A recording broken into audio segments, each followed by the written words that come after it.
fiery dawn finds a complex new mission beginning.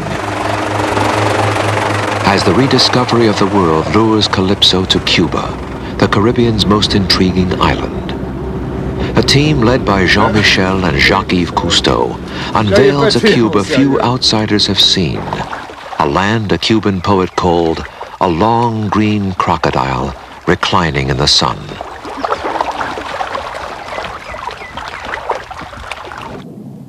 A pristine underwater landscape beckons Cousteau to waters teeming with life. A rare abundance of fish in lush coral jungles, deep water phantoms playing with men, a sea brimming with wealth, and yet a land trapped in dependence on vulnerable crops. The king, sugar. A fragile economy where a wild tropical storm spells disaster, and industry spurs the familiar cortege of pollution. Still, the Cuban people persist with goodwill and good humor, many colors, many smiles, people for whom work is a way of living, but music a way of life. Motivated by both dance and national defense, the sea shaped Cuba's destiny and the present paradox, scant miles from a towering neighbor and its ways, yet embracing more distant forces, painting politics with a human face, rich in Afro-Latin heritage and surprising conversations.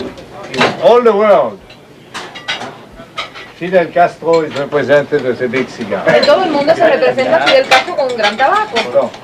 Alors, I arrive here, and I see Fidel Castro with no cigar. Resulta que llego yo aquí y me encuentro que Fidel Castro no tiene tabaco por La ninguna grande parte. decepción. La excepción, tengo honor de la excepción. Mucha propaganda, los puros cubanos. It is true that I used to greatly promote Cuban cigars. Puede ser que me convenga a mí, pero It was good for the la economía no economy, tanto. but not so good for my health. But not so much for myself.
There would be many dives, and with each, the explorers returned, dazzled by the magic of life underwater, as if never beholding it before.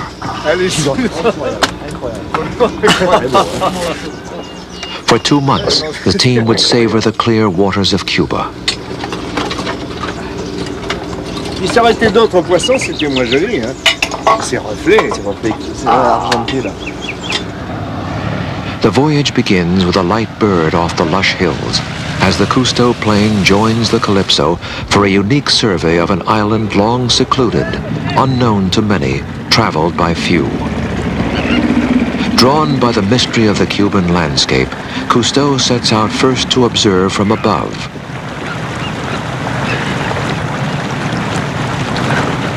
Commanding modern tools of rediscovery, Cousteau will fly all around Cuba, a journey rarely made by visitors before.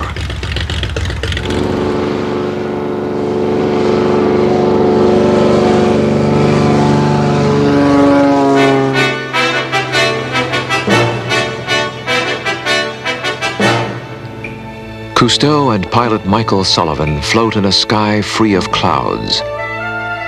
Below the powerful haunches of the largest island in the Caribbean, the poet's winding green crocodile with eyes of stone and water. A moist tropical garden with royal palms gracing the rolling hills. A fragrant island, rich in woods, fruit, and flower. Frequent refuge for the myriad creatures of nature.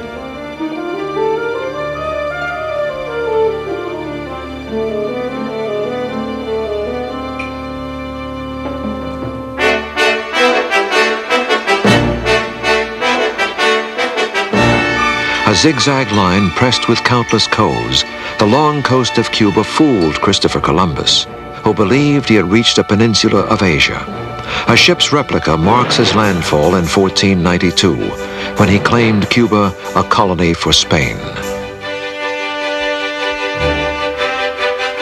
Columbus also brought to Cuba the universal sweet sugar, now a green sea of cane, the mainstay of Cuba's economy almost 5 centuries after the first flower of harvest. On this sugar-enslaved foundation, Spain built great coastal cities, now ringed and clouded by industry, but blessed by nearly perfect harbors, which make Cuba's trade with the outside world possible.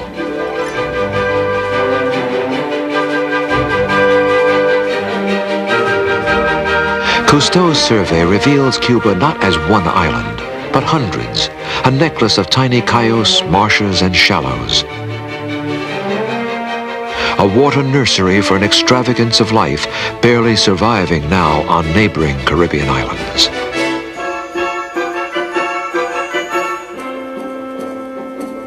In the gleaming swamps, rare sea crocodiles easily stalk prey through liquid fields so clear, no school of fish can hide. Here too, at the mangrove roots, dwell the microorganisms on which the larger species feed.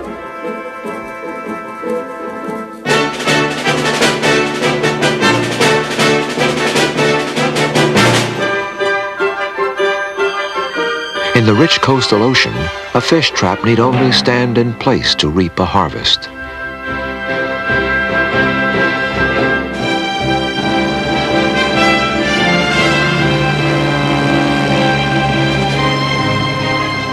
The taut skin of the sea frequently breaks into a shimmer of feeding fish,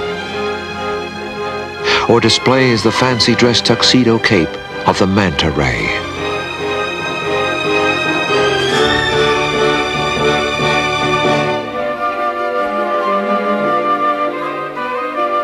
Cousteau delights in the exuberance of the Cuban seas and in the crowning sight of familiar friends, dolphins gliding through the green-blue water.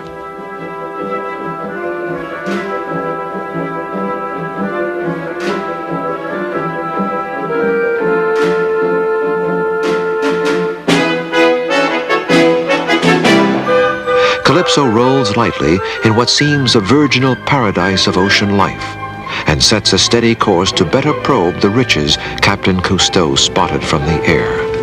The team deploys the side-scan sonar. Engineer Guy Jouas soon notes what could be just a rock or a lost ship wrecked on the ocean bottom.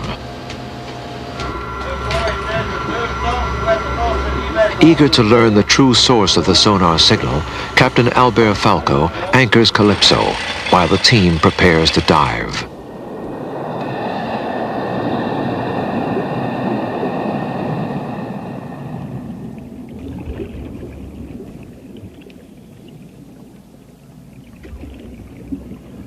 My first dive in the waters of Cuba serves as a moment of truth. We glide freely over an exuberant garden of living horn and stone. A motley crowd of colorful creatures swarms among tall trees like dwarf bonsais. As our lights brush a flowing stream of young barjacks, I realize that here, youthful life is left alone to thrive. I find myself slipping ahead, drawn to the more solitary sanctuary of the shipwreck we suspected from above.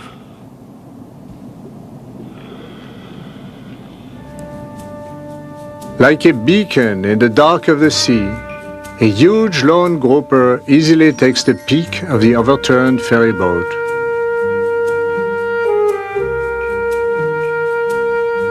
The undisputed landlord of a magnificent private estate. Borne to the silent mansion, my pilot smoothly travels the slope of the rooftop gate.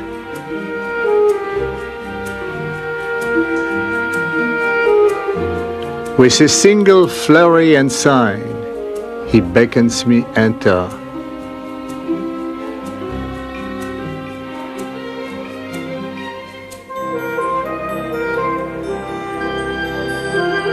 At home at once, I follow as the usher stays always in sight, a moving being.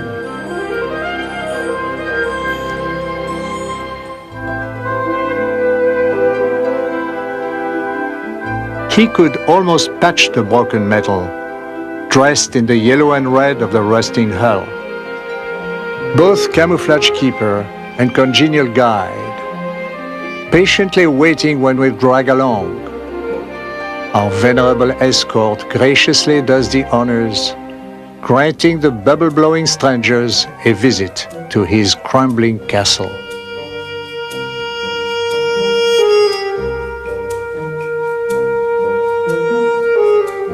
A tour of the ceiling, a slip through a secret door, a stop at a porthole where it is made sure I am not lost.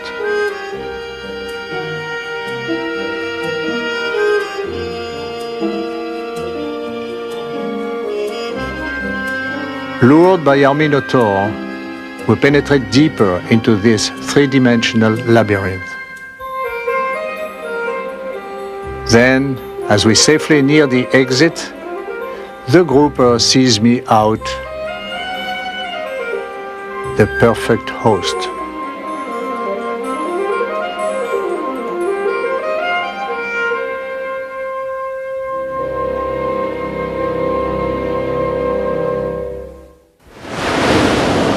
The Caribbean and the Atlantic both wash the shores of Cuba, a mystical union which beguiled the legendary writer Ernest Hemingway. En el año 1925, esa fue la primera vez que yo lo conocí a Hemingway. Después lo vinimos a ver. Gregorio Fuentes skippered Hemingway's yacht for over 20 years. Hemingway loved Cuba, finding both home and inspiration there for his epic tale, The Old Man and the Sea. Toda la isla, recorrer todo el Atlántico, todo esto. Gregorio recounts how he and Hemingway made countless voyages around the Cuban coast. In fact, Gregorio explains, we spent so much time together, our personalities fused. He told me I was Hemingway, and he Gregorio. Gregorio era Hemingway y él era Gregorio también. Así que es lo mismo. Dice, este es el verdadero amigo. Each day, Gregorio recalls the memory of Hemingway and their special lasting friendship, born of their bonds to the sea they shared.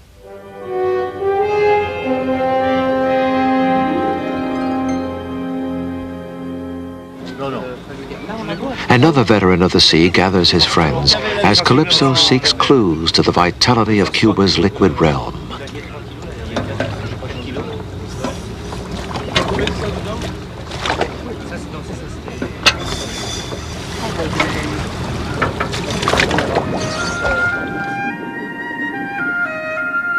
With each dive, the sea renews its secrets, posing a fresh riddle, revealing yet another irony. Here, I dive in order to rise.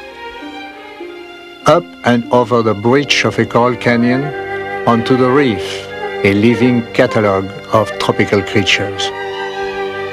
A green moray barks but does not bite, choosing retreat more often than attack. Surrounding me, large fish among flourishing coral, a reef more rich than any I have seen in years.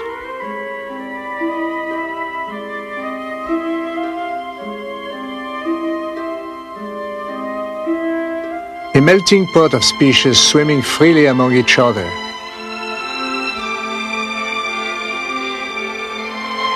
The transparent water sharpens color.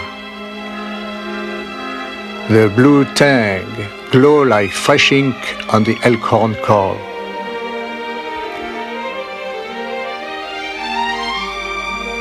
A stingray flutters, a sandy leaf in a breeze. Diving biologist François Sarano follows a puzzling gathering of fish, seemingly aimed irresistibly ahead. He soon spots a hand of coral, the sign of a cleaning station. Here, dozens of customers wait the services of the tiny yellow hogfish that, like barbers, dart from client to client, grooming, nipping, gently pecking any parasites and damaged tissue from the larger fish. The clients present either head or tail, depending on what is bothering them. Grunts, jacks, and other species mix in line patiently, as if on a busy day at the local car wash. The team takes a closer look as another even tinier cleaner, the Labroides, goes to work.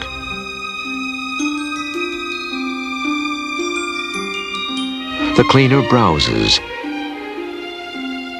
The customer obliges.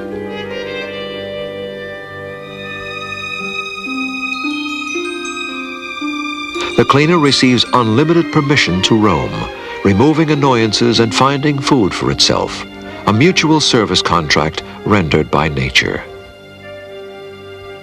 Maybe we will have to bring the drinking water from land. Captain Cousteau discusses the balance of nature in Cuba with President Fidel Castro.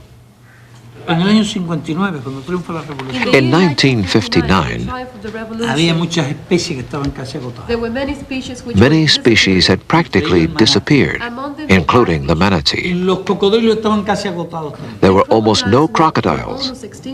Eso fue lo que inspiró la idea That was what inspired de the hacer un idea criadero of de creating cocodrilo a aquí. breeding place for the crocodiles. Se recogieron de distintos They lugares were caught from different y estos places sí se multiplicaron en and they cautiverio. did reproduce in captivity. The freshwater Cuban crocodile, prized for its patterned skin, is no longer an endangered species, thanks to the breeding program. Its commercial use is now well managed.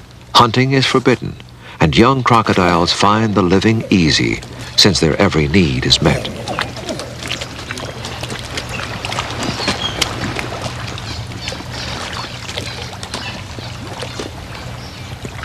Sea turtles, severely endangered around the world, also find protection in various hatcheries in Cuba.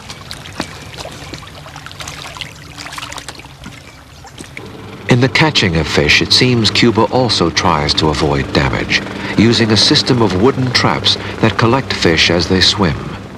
The grassy ocean bottom remains unscarred by scraping trawl nets. Here, instead, fish come to the trap and not the other way around.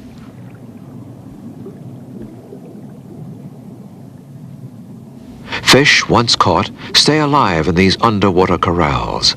Huge schools of grunts and other species swarm and continue to feed, but they do not die wastefully tangled in nets, and can be released by fishermen who keep only the large and edible fish. Some fish, of course, can and do escape. There is little chance of leaving for the strange batfish. The creature more flies than swims, then lands like a bird on the ocean floor. Its knobby head is solid bone. Under its beak, a retractable lure to bait prey. The ocean diversity here intrigues biologist Serrano, who makes notes during a rare, quiet moment on Calypso.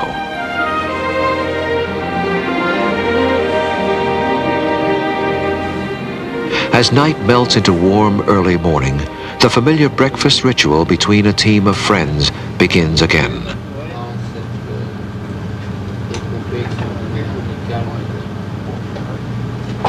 On the bridge, though, the calm doesn't last long.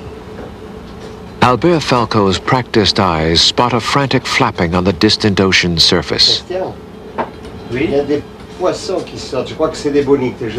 Knowing such a frenzy must mean an enormous concentration of fish, he directs Christian Belfond to maneuver closer and quickly heads aloft to get a better view. Below, his instinct is confirmed. A huge patch in the sea with a shadowy, dark form barely visible at its heart. Falco urgently radios the ship.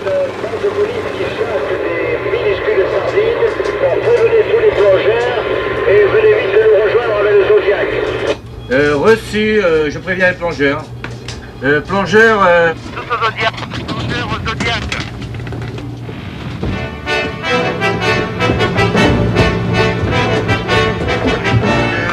No time is lost, no diver unneeded.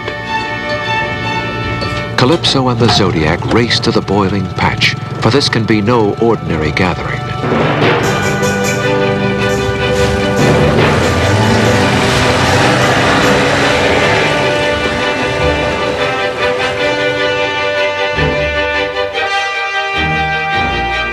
A vast school of bonito tuna feeds madly on tightly grouped anchovies and other small fish, tearing the sea into foam in an ever wilder banquet. But now the shadow is revealed. A giant whale shark feeds not on bonito, but with them at the center of the table. This creature can reach 50 feet and is rarely seen feeding at the surface, the gray-brown hub of the frenzy. Cousteau divers are first to film the strange vertical feast of this elusive titan.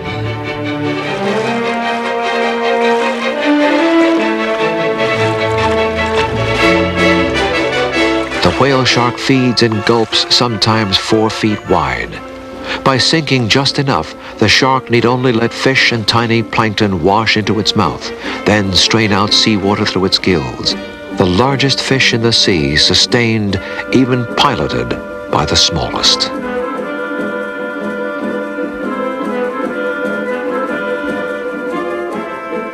Our divers approach gingerly, apprentices to a supple master. There is no hostile response. For the shark, enemy of no man, its giant gulp, now a simple slit, is not a threat. Though huge, it is known in Cuba as pez dama, or gentle one.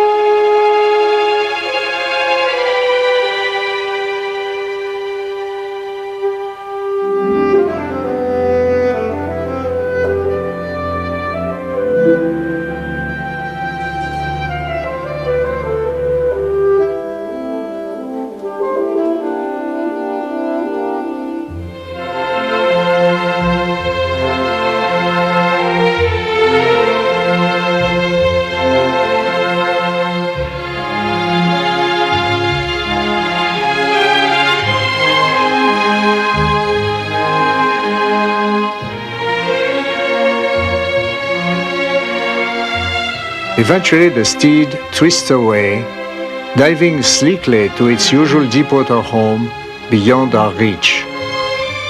Giving up reluctantly, the team leaves an unforgettable champagne in the other universe of the sea.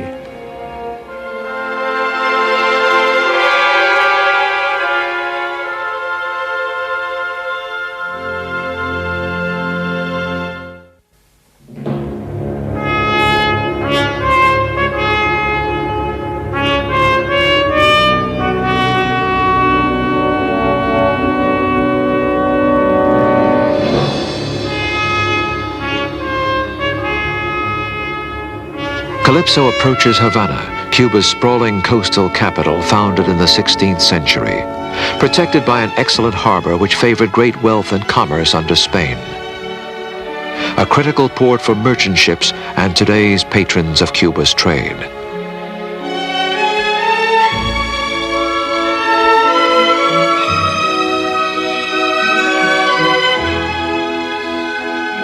The harbor curves along the half-circle of the old Spanish town, once aristocratic, now merely the cultural foundation of an entirely different arrangement of society.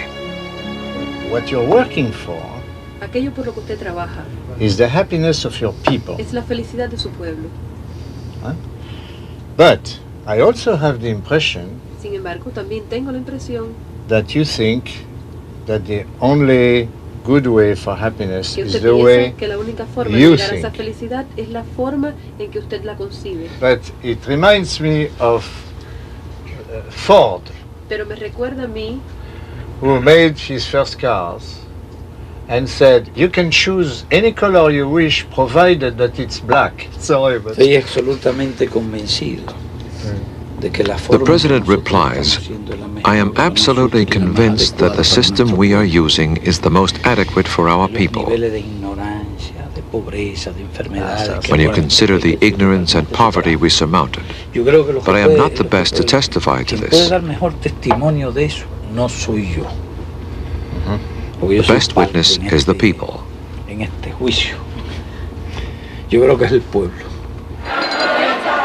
The people work a lot, sometimes with youthful spirit, sometimes free for the state. As on Red Sunday, when work is redefined as a duty, a privilege, but work just the same.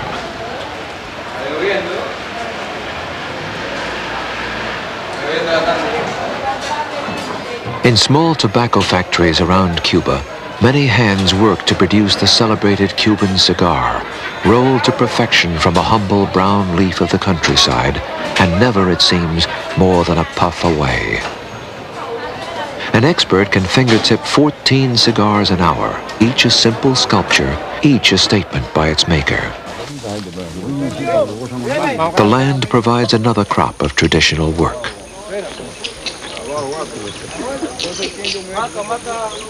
With machete and muscle as for centuries, Cubans hack and harvest sugarcane, back-breaking work made to look easy, a ballet for the hands. In the fields the Cubans call El Campo, cutting sugar means more than export earned. Sugar forms part of a national fate determined by nature. Nature, too, writes history, and Havana's sacred silk cotton tree each year summons the faithful, the superstitious, the expectant, in a strange ritual of wish and symbol to mark the city's founding and its first Catholic Mass. City fathers parade the votive cup and silver seal, while crowds press ever closer to the towering tree.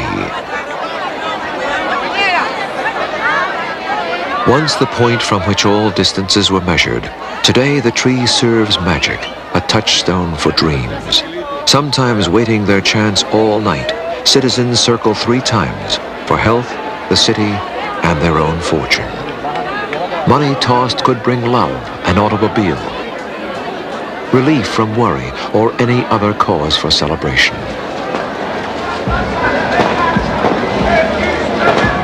But finally, the soul of Cuba lives by music.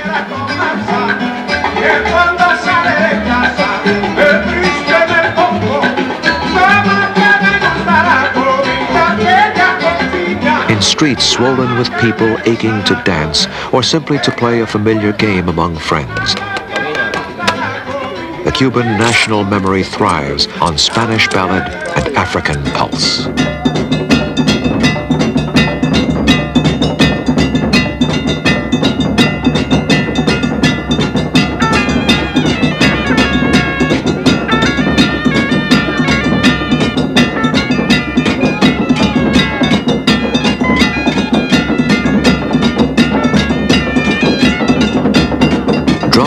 Too evoke the incessant pace of the economy, turning now to new rhythms of the sea. Cuba exports thousands of tons of spiny lobster, a new cash crop, using innovative methods to successfully increase the catch without depleting the stock.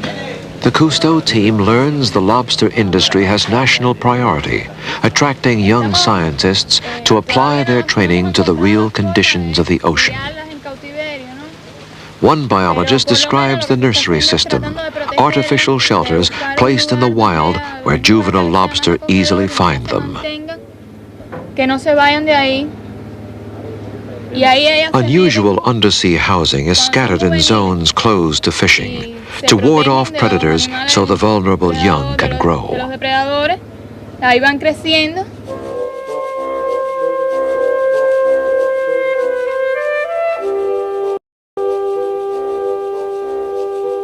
Safe in their curved, dark homes, the growing creatures leave only to forage and scavenge for morsels of food, using their sharp whip antennae to sense their way out and back.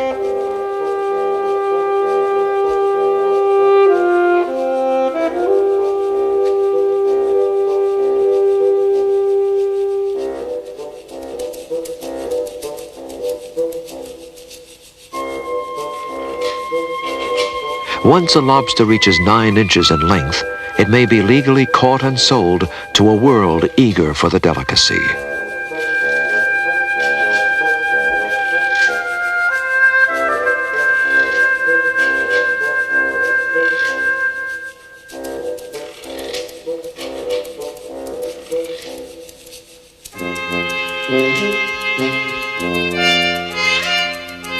Box traps set in the fishing area rise to a fleet of ships forbidden to catch too much or too often in any given quadrant of the sea.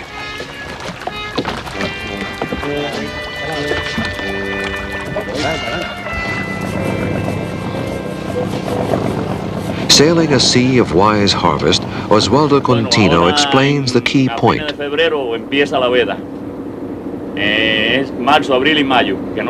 No lobster fishing in March, April, and May, the reproduction season. To have a good environment, is it necessary to have a strong authority? Yo pienso pues que me pregunto si para tener un buen medio ambiente se requiere que exista una autoridad competente. Bueno, yo pienso que hacen falta autoridades. I think it is necessary to have a consciousness of the problem. Que estén conscientes del problema. No pienso que sea tan necesaria la autoridad en el sentido de fuerza. Not authority in the sense of force, Creo que hace falta una política, but a policy of persuasion of the people and regulations, because in this sense the Cubans are not always very well disciplined. Cuba's lobster catch continues to rise, one of the few in the world to enjoy such success, based, it seems, on long-term ideas. The more lobster caught wisely, the more lobster remain to catch. The more jobs for fishermen, the more money earned. A growing role for lobster in the chain of production, the need for production being almost a national refrain.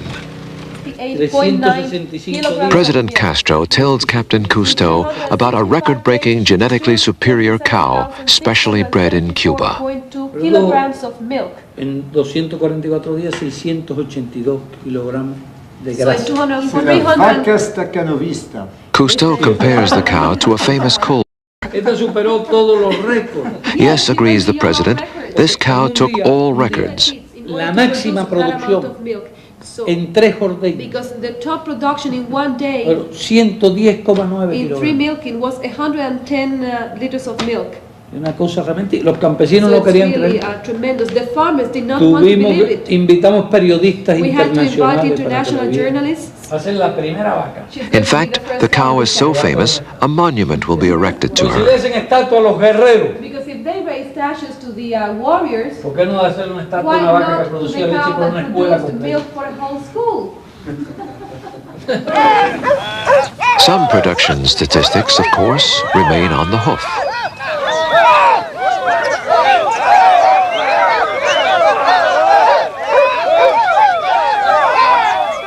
And some workers of the tropical range find rest near the sea, pondering the strange work of their visitors.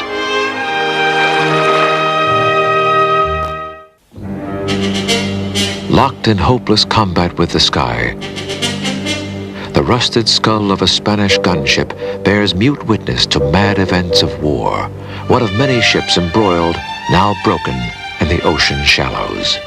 At Santiago de Cuba, a silent Spanish fort guards the narrow neck of the bay and protects the ghosts of a great naval battle fought between Spain and the United States along the Cuban coast. 3 de julio de 1898. Historian Dr. Amado Martinez tells Cousteau that in 1898, during the Spanish-American War, the snug harbor became a death trap for the Spanish fleet, blockaded by the Americans. The Spanish admiral sailed out to the open sea, a fatal error. The Americans formed a semicircle out here, and by 11 in the morning, the Spaniards had been completely destroyed, picked off one by one. A single ship escaped briefly to the west, the 7,000-ton armored cruiser Cristobal Colon. Still standing upright, the piercing ram of the Colon today threatens no one. Cousteau and the divers cling like figureheads on a rusting wedge of history.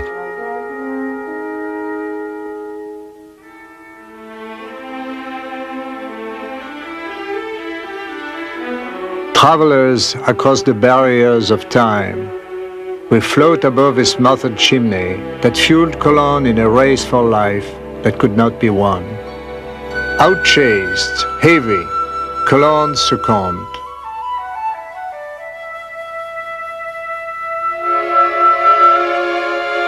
With apprehension, we slip into the dim metal maze, but as we drift downward, glinting magic transforms this haunted wreck of battle, a warship, now a treasure ship of shining coins.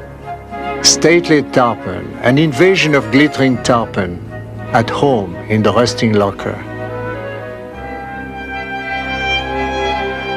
We press into the deepest holds, lost in a hall of tarpon mirrors, swirling as if poured from molten silver and gold.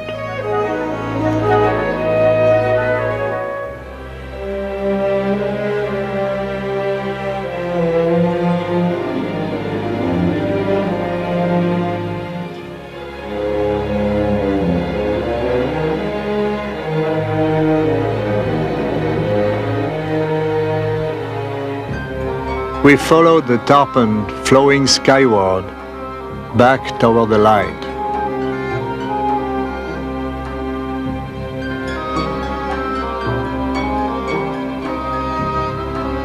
As we rise, the irony remains. A silent wreck, the source of exploration between men, also symbolizes bitterness between two nations. With the defeat of Spain in 1898, the United States secured a naval base in Cuba, still used today. When Calypso arrived in Cuba, Cuando el Calipso llegó a Cuba, our ship passed in front of Guantanamo. pasó antes por frente de Guantánamo.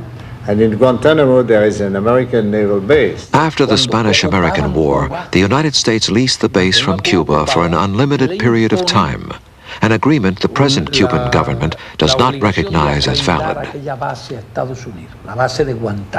Now, in any case, I suppose that the original treaty provides for payments. Yes, the president explains, the United States worked out, as with an occupied country, an agreement by which we had to surrender a piece of our territory for a determined amount of money. But for more than 20 years, Cuba has refused to cash those checks, and I have some of them here in this desk.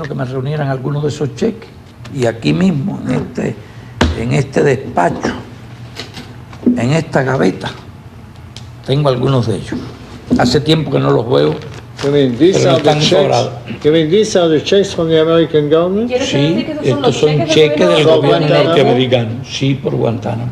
Tresorio General de la República de Cuba. Quiero ver la cantidad de dinero. Estos cheques yo nunca los he manejado. Every month or every... ¿Era mensual o...? Yo creo que esto es anual. I think it is every year. $85. It's $4,085. Además, esta base no tiene ninguna utilidad militar. And besides, that base has no strategic value. It has nothing to do with the security of the United States. It is just a way of humiliating our country. No, humiliation, bon, maybe.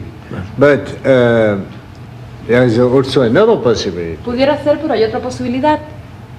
What do you think if this was only a reaction against the implementation of Soviets in Cuba? If the United States doesn't like our relations with the Soviets, that still doesn't mean they have a right to occupy a piece of our territory. On one side, Cuba, then a barren no-man's land of thick bramble and dry salt marsh, planted with rolls of barbed wire and the mines of two nations, the largest minefield in the world. Escorted by Cuban officials, Captain Cousteau makes his way through the strange outdoor tunnel, a stateless narrow corridor leading from Cuba to the sea and the gate, beyond which lies the Guantanamo base, controlled by the United States. Both governments allow a dwindling group of Cubans to commute to work at the base until they retire.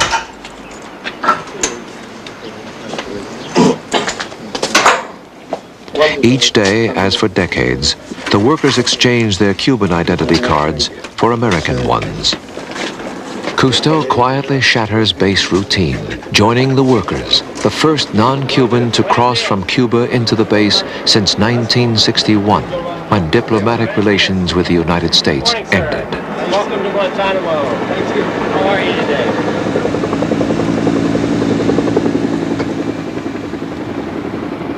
Once a career Navy officer himself, Cousteau talks with base commander Captain John R. Condon. Captain, when I talked to Fidel Castro, of course, Guantanamo came as a very strong issue. Among his arguments, one of them is that this base has, that's what he says, no strategic utility, and it's just a way for the Americans to humiliate Cuba. That's his argument. Militarily, he says it's no value whatsoever. But I suppose that the Navy has another point of view. Oh yes, the Navy, our primary purpose here, and you will see it as you go around the base today and talk to people, is to train the fleet. And there's no offensive equipment here? None to speak of, no sir. No, it's essentially defensive, to provide for our own internal security and that type of thing. And the Cubans do not maintain offensive weapons around either? No, they have a defensive organization over there, and we watch for any changes, and I'm sure they watch us for any changes. The constant scanning detects only rolling desert at the base of low hills, which naturally trap rain on the Cuban side, and the green, deep harbor, one of the best in the world. Town offers a transplant of Main Street, with all daily rhythms imported from home. Isolated within an island on an island, children and their parents thread their lives in a foreign place with familiar rituals and all-American amusements.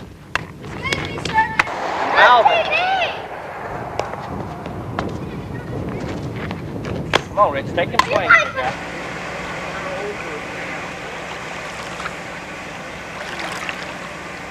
In the shadow of guns afloat, Cousteau considers the stalemate of Guantanamo, a vestige of history frozen in the present. You know, Captain, I'm very impressed by the hospitality of this Guantanamo base, which is a small American town. And I cannot help wondering why there are disputes between the Cubans and the Americans. Because my point of view is the point of view of a diver, and more or less the point of view of fish. Fish have their problems too. Their raw motivations, safeguarding their territory, attack and defense, the quest for food, the drive to perpetuate, all govern every single facet of their behavior. Citizen of two worlds, theirs and ours, I had hoped, all along my journey through life, that humans would finally rise above instincts to achieve a borderless harmony.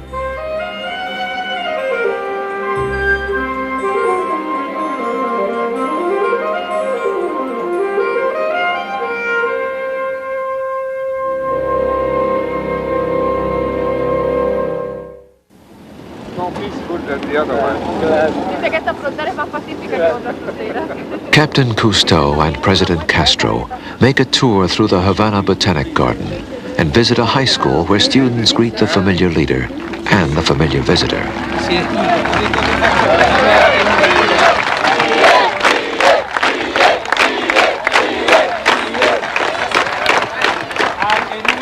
The president asks whether the students recognize their guest. They do.